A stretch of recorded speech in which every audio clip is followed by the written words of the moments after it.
BNP, অন্যান্য যত party আছে, সমস্ত দলের জন্য আমরা দোয়া করি আল্লাহ। বাংলাদেশে যত দল আছে সকলকে ইসলামী আন্দোলন করার তৌফিক দাও আল্লাহ। সকলকে দল মত নির্বিশেষে দলাদলি ভুলে গিয়ে ঐক্যবদ্ধ হওয়ার তৌফিক দিয়ে দাও আল্লাহ। বাংলাদেশ পৃথিবীর শ্রেষ্ঠ ইসলামী দেশে পরিণত করে দাও আল্লাহ। রব্বুল আলামিন দোয়া মঞ্জুর করো আল্লাহ, দোয়া বিলাই দিও না আল্লাহ।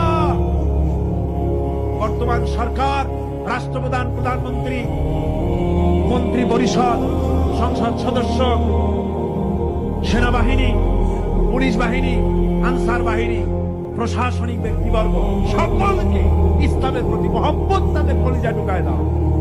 বাংলাদেশে যত সাংবাদিক আছে সমস্ত সাংবাদিকদেরকে বোঝার তৌফিক দাও, ইসলাম ছাড়া উপায় নাই একথা বোঝার তৌফিক দাও। আমরা সকলের জন্য দোয়া করি, ছাত্র, শিক্ষক, মেহনতি জনতা, রাজনৈতিক দল সবার জন্য দোয়া করি আল্লাহ সকলকে ইসলামে আসার তৌফিক দাও।